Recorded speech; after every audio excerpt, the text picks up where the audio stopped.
All right, guys, welcome back to the Sox Content Podcast. The second episode of this podcast starts right now, and we are covering the first couple weeks of the 2023 season.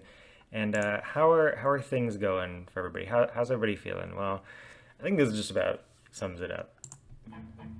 Oh, somebody kill me, please! Somebody kill me, please! Oh, my Maybe a little dramatic, please! maybe not. Kill me! No, no. Okay, so as you guys know, if you guys watched or listened to the first podcast here, first podcast, I'm pretty optimistic about this team. Even now, these last four games absolutely sucked.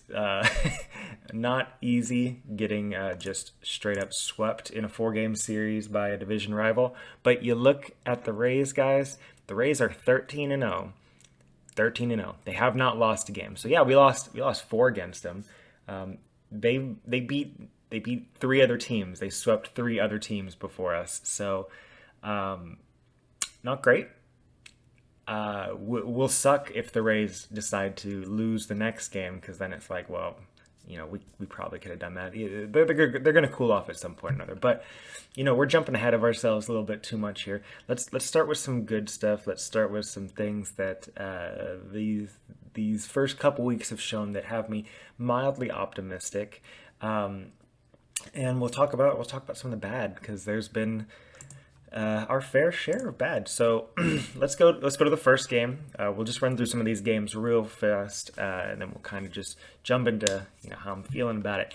But that first game, weird game, right? I mean, kind of a we almost came back in it. It was a 10-9 game versus Baltimore. We were down by 5 runs or 6 runs heading into the eighth inning, and you know what? We scored 5 runs in the last two innings and almost came back on that one. Would have been pretty cool, but we had some really good performances in that game. I felt pretty good overall. Yoshida had a couple hits. Turner, Devers, Verdugo, they all had multi-hit games. Tapia pinch hit, and he drew a walk in that game, and that's going to kind of set up some of the stuff we'll talk about later. But Tapia's been actually pretty solid for us. But overall, I was really happy with that first game. Outside of the fact that Corey Kluber decided to just absolutely drop an egg on us. I mean, and the Brazier situation, that's not a great one either. But you know, you look at what we got overall in that first game. It's the first game of the season. Can't be too unhappy about it. You got 11 hits in it, scored 9 runs. There was some people in the rotation that was okay. Winkowski's been good. Martin's been solid. Zach Kelly, poor Zach Kelly, man. I think he tore his UCL here. I think he's gonna have Tommy John surgery, but started off not bad, and then we'll head into that second game. And the second game again, just started off the first three games. We scored 9 runs in each game. We were the second best offense in baseball heading into the Rays series, behind the Rays, of course. But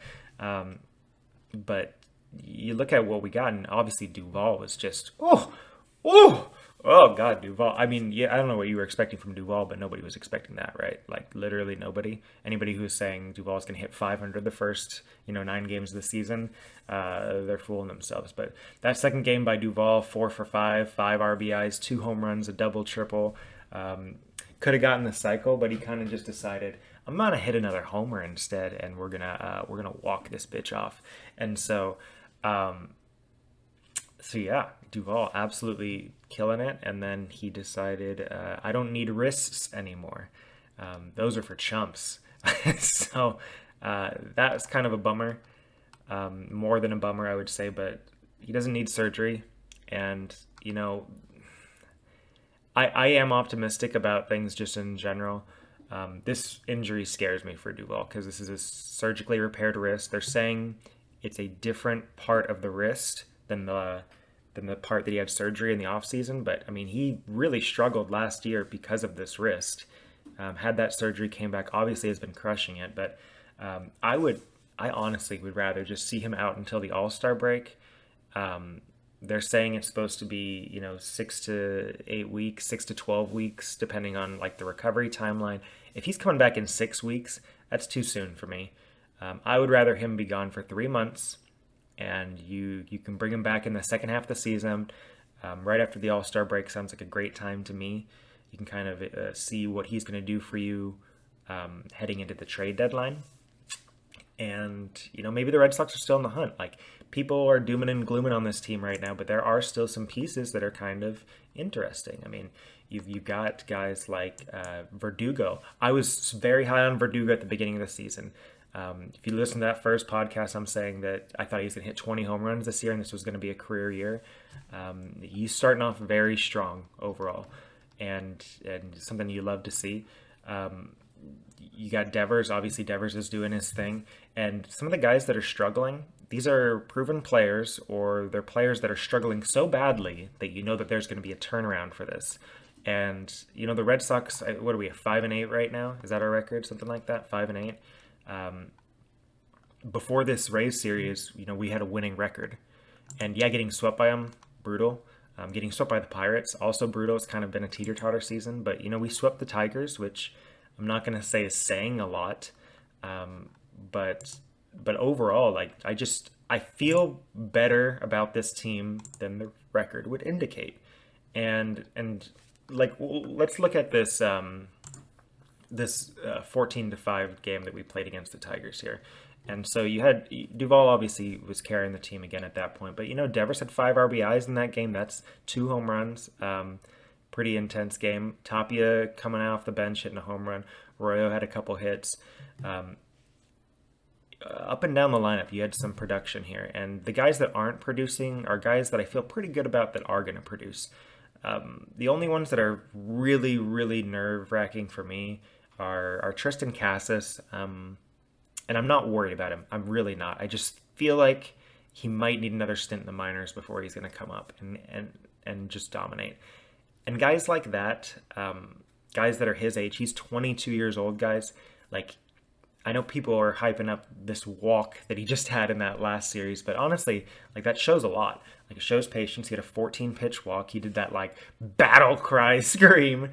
At the time, it was like, okay, well, yeah, it was a key moment in the Red Sox.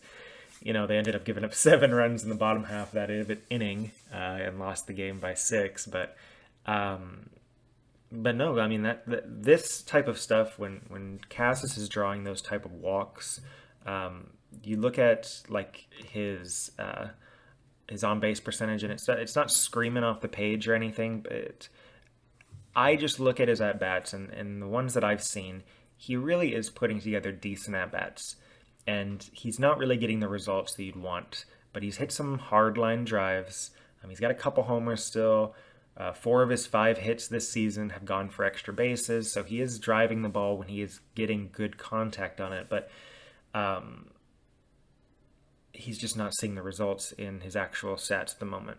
And so I'm not super worried about Casas. I don't look at him as somebody that is not going to be a part of this future, but in terms of like the near future production, heading into the All-Star break, into the end of this year, I do think that he might need to get sent back down and just kind of reinvent a little bit of that stuff, kind of rediscover some confidence, and then get back up at the end of this year. But honestly, I feel like he's going to be one of those type of players where he's like, if he plays his career out well, he's going to have a long career, maybe a couple All-Star games tossed in there. He's not going to be like a perennial All-Star type guy, I don't feel like.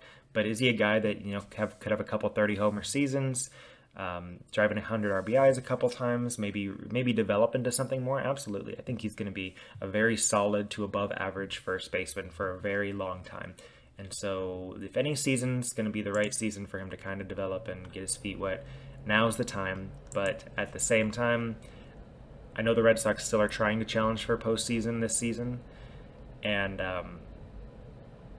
if they can put together some wins in spite of Casas, then he might get sent down. But if they're losing, or maybe he just puts it together, he's going to stay up. That's just kind of how it's going to be. Like, they're going to give him the time that he needs to develop up here if they're losing. But if he decides to hit well, he'll stay. And if the Red Sox are winning a little bit more, staying around 500, staying in that playoff hunt, but he's still struggling, he's going to go back down. That's how it's going to be. And that'll be okay. I mean, we've got some options down there. I really like what I'm seeing from David Hamilton down at at AAA. So for those of you guys that don't know, David Hamilton was a prospect that we acquired last year. His calling card is speed for sure. But I mean, he's been doing pretty good over in AAA, like to start off this season. He's batting 400 right now. He's got 3 home runs, which is actually pretty surprising. He's a little bit of an older prospect, but you know, I mean, if he can have a little bit of power, he kind of profiles like best case scenario, a Jackie Bradley type junior type of player with maybe not as good of defense. His fielding's not great, but like his speed is just elite, like 95th, 99th percentile. He had 70 stolen bases last year, 70 in 119 games, so not even like a full season. So I mean, if he's the type of guy that can come up and utilize those bigger bases and just provide a boost, I definitely think that that we could see him at some point make his way up here. And you know, he's a second baseman and shortstop. I would love to see him kind of make the roster if there's any sort of injury, just because we have no shortstop right now. And one of the biggest concerns that I really talked about in that first episode is Enrique Hernandez, Kike Hernandez, and I just don't have the faith in him. And I've mentioned this before. If he's batting leadoff, this team is gonna fucking suck. Like, he's gonna suck. And he's a bottom of the order bat. And I know, like, he begged for years and years to bat leadoff, and the Red Sox have given him plenty of opportunities the past couple years to kind of, you know, prove that he can be a leadoff hitter. But in terms of like actually being a productive leadoff hitter, he's just not. And in the games where he batted leadoff, God, it was just a black hole. Like, you see a guy batting 100, batting leadoff, and it's just batting average. He's just going 0 for 3, 0 for 5. And then we get Verdugo back at the top of the lineup, and you got that spark plug again. And so that's where I feel good about Verdugo. I was saying, again, Verdugo's batting leadoff this year, and he's been batting leadoff, and he's been crushing it. So you have Verdugo at the top lineup. You got Devers next up. Turner's been struggling, but you know what you're going to kind of get from Turner at the end of the year. He's probably going to get you that 750 OPS, maybe 10 or 15 home runs, but he's going to have a high on-base percentage, which he has shown. He's drawn a ton of walks, 370 on-base percentage. And you know what? If he's batting third, I would rather him be batting second in front of Devers. But if he's batting third, you know, getting people on base is important. So I feel good about those top 3 guys. But then that's where it gets kind of scary, is like, okay, after those 3 guys, like, now that we don't have Duvall any longer, like, somebody's got to step up in that 4 spot. And I really don't know who it's going to be here.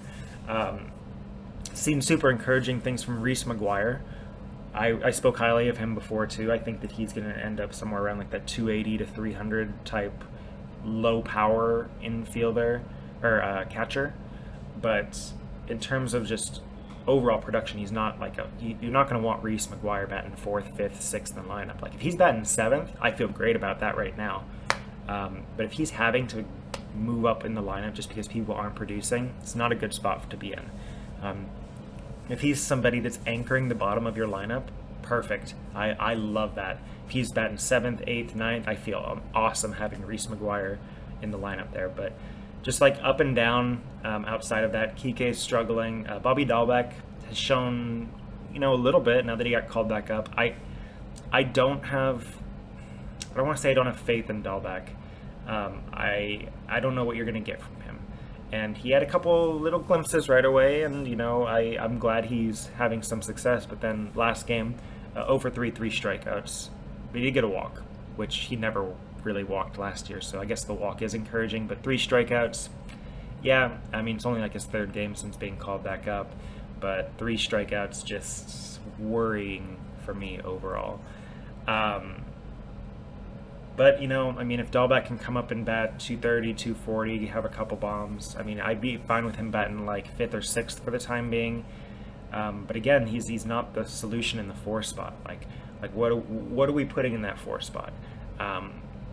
Because we have Yoshi, And, he's been out of the lineup the past 3 or 4 games. And Yoshida, I don't know, guys. I was saying that I felt like Yoshida was going to be somebody who I would want more slotted in like that 6-7 spot this year. I just don't know if he's really ready to be at the top of the lineup. And you know what? I'm hoping he just, comes out blazing, and this is just a cold start to the season. It's a lot of judgment being placed on, 10, 12 games into the season.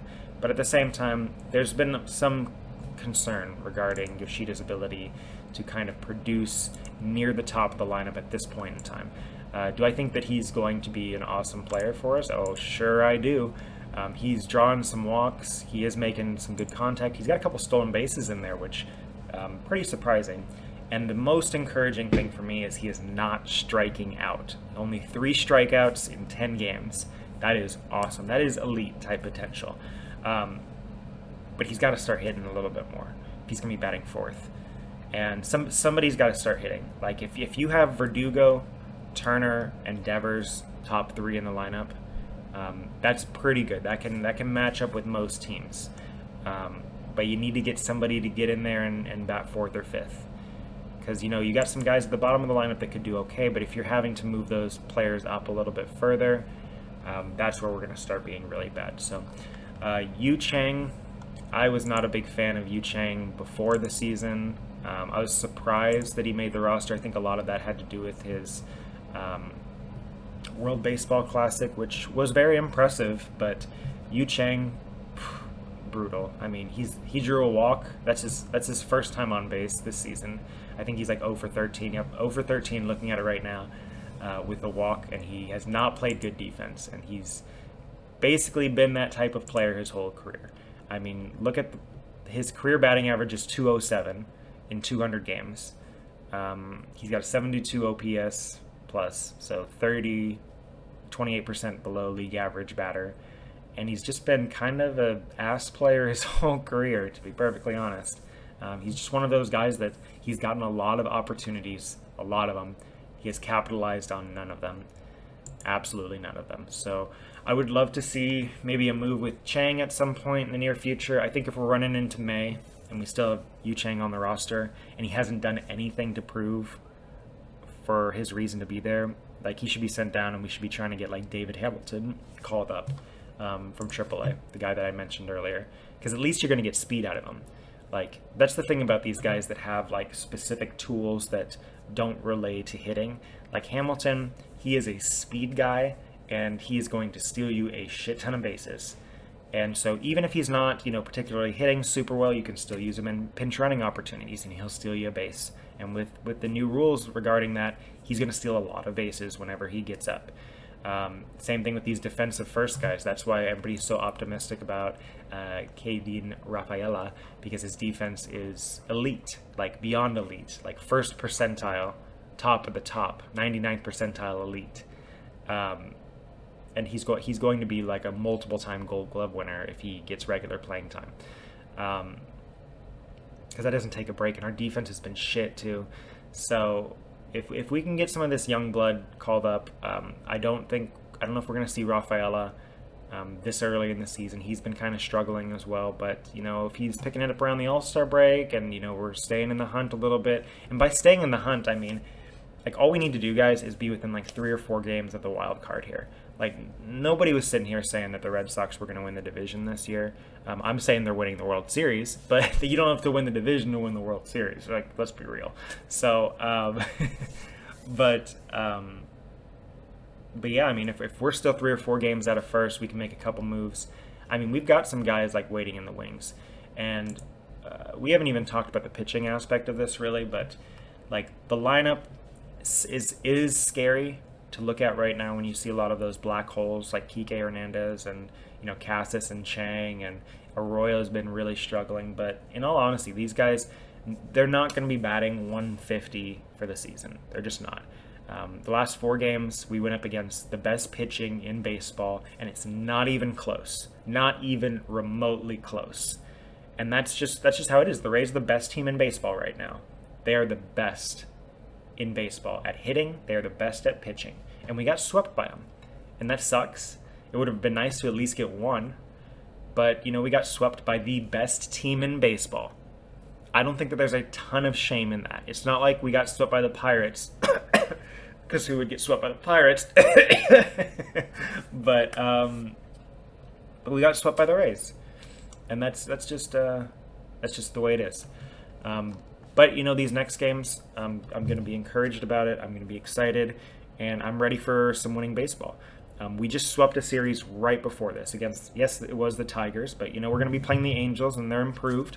But I think this is going to be a fun game to watch. I love watching Ohtani play, and yeah, I mean, we got Houck on the mound, and he's 2-0. He's shown some encouraging signs.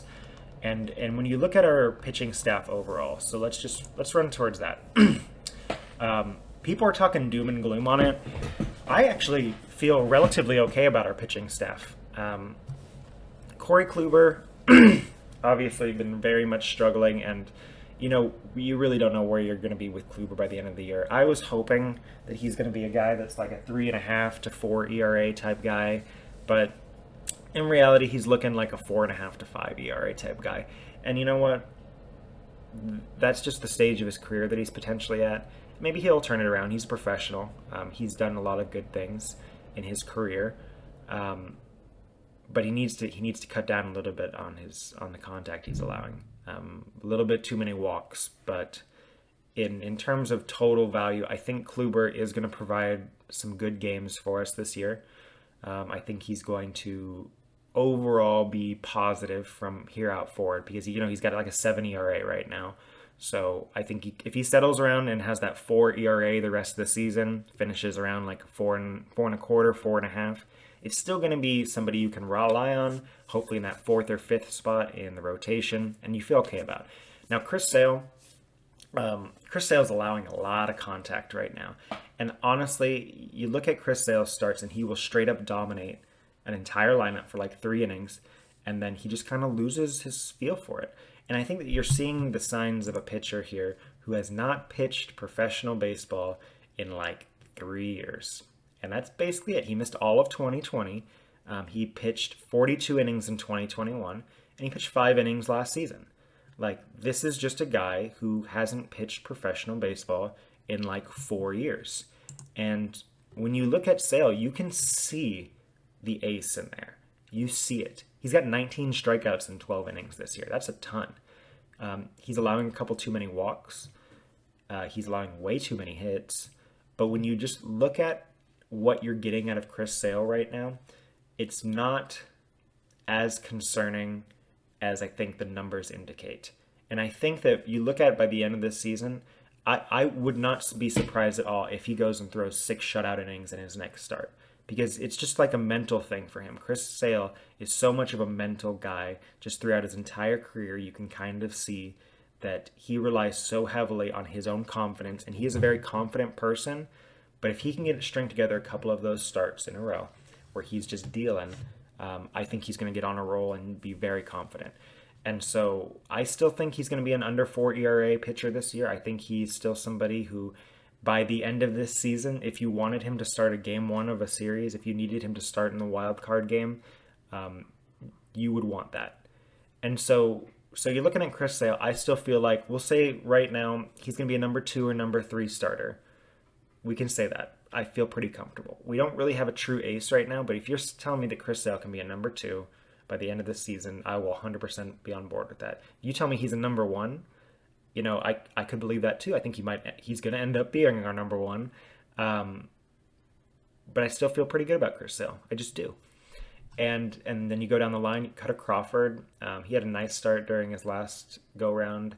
I don't really feel great about Crawford, but it was nice to see him pitch well before getting sent back down.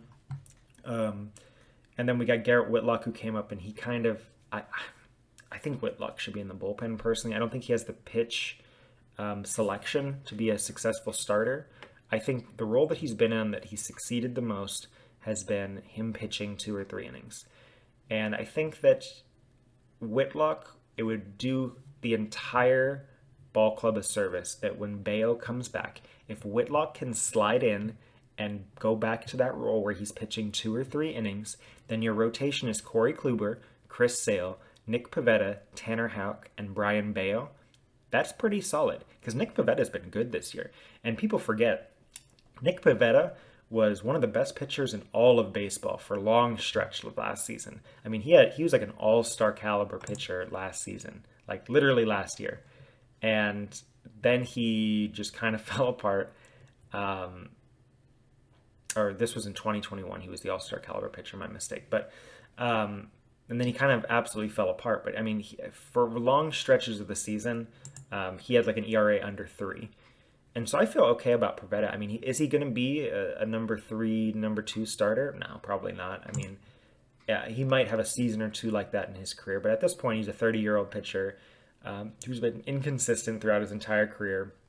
And he's kind of pitched as a back of the rotation type starting pitcher on average. But on the games that he's dealing, I feel pretty good about Pivetta. And he's been dealing pretty consistently so far. So Pivetta I feel good about. Houck is a young guy still. He's 2-0 in his 2 starts, so that's good. But he is allowing inopportune hits, essentially, is kind of what I'm seeing out of this. A couple bad home runs. But overall, Houck's been pretty good. I still think that he's going to be a guy that could be a mid-rotation type guy, a 3-4 type guy. So like if you got a bunch of guys here that are going to be like 3-4 guys in the rotation, which they're not AAA guys. They're not like quadruple A pitchers like a Cutter Crawford, who I kind of feel that way about. But you got a bunch of guys here that would be in most rotations in the big leagues.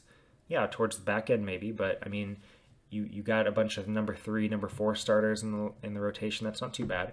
And then you have the potential of Chris Sale to be a number 1, number 2 guy. And then Brian Bayo, haven't even really talked about him outside of him just saying that he's coming back. But that guy, I think if he wasn't hurt at the beginning of this season, I think that's going to impact a little bit. But I was banking on him being an all-star this season.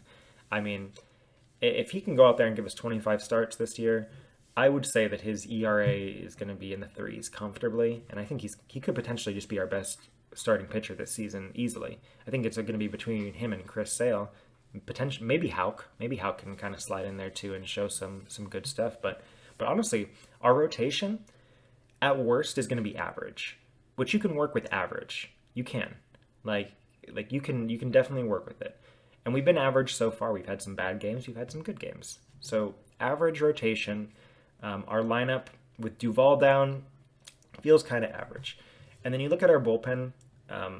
We lost Kelly, which Kelly was doing all right at the start of the season, but really the biggest guys here that they're kind of like not doing well are Ryan Brazier and Richard Blyer. I don't know how Blyer's gonna be. He's been really good the past like 4 seasons of his career, so I think that maybe this is just like a bad first impression type deal. He's allowing a lot of hits, guys, a lot of hits. Been very inconsistent. His FIP. That's the one thing that I guess is the most encouraging about this, because his FIP is 2.93 and his ERA is 12.46. This is like some of the biggest discrepancy I've ever seen. So FIP is fielding independent score. So if you took out all of the defense behind him, he would have a 2.93 ERA is kind of what it says here. So he's got like a 10 ERA difference, basically saying that the defense sucks behind him. And so I think that's kind of like the biggest thing that worries me here is like the Red Sox, if they want to be competitive and they want to be good, like heading through this season, they've got to figure out the fundamental aspect of it, because we're not going to have the best rotation. You're not going to have the best offense throughout the entire year. But what you can control is defense. You can control base running. You can control how you're not going to make those mental mistakes. And if you have a situation where you're having to start guys like what's his name? Oh God, why am I not thinking of it here? Dahlback. I kept wanting to say Duvall. If you keep having to start Dahlback at shortstop, you're gonna hurt yourself here. But if you can get like Yu Chang off this roster, you can call up a guy like David Hamilton, who's actually a shortstop, a prospect, somebody who could potentially slide in and cover for a little bit. Provide some speed on the base pass, solidify defense a little bit, and it's like, okay, well, we can move Kike Hernandez back to center field, which is his better position because Kike has been absolutely sucking ass as a shortstop too. We don't have a shortstop. But if you get Kike in center, and then you feel good about Verdugo, you feel pretty good about Yoshida, Ref Snyder coming off the bench. I still feel all right about him. He hit a home run just the other day. I think that Ref Snyder is not a bad player on this team at all, and he's going to be on the roster the whole year. They just signed him to a contract. So, but you feel good about those guys in the outfield. First base, if it's Casas and Dahlbeck, if you want to platoon that and see what works there, they're fine. They're serviceable first basemen on the defensive side. Second baseman, Arroyo. Yeah, see, that's the part that you're not 100% sure on. Arroyo's fine at defense. He's not going to light it up or anything. But again, if you call up a guy like David Hamilton, who's a second baseman shortstop, he can kind of fill in there at second base. He can kind of fill in at shortstop where you're having to play a Bobby Dahlbeck and you're having to play Kike Hernandez every now and again. And then third base, obviously you've got Devers. But really, like, obviously the Duvall injury is very impactful. This team kind of is hanging on a little bit by just Devers. And if we lose Devers at some point, if he's out for an extended period of time, this season's going to be tough. It's going to be very tough. But if you can keep Devers going, the offense is 100% going to improve over what we've seen the last 4 games and to the start of the season just by extension. And you look at the rotation is only going to get better. The bullpen is only going to get better, barring injuries.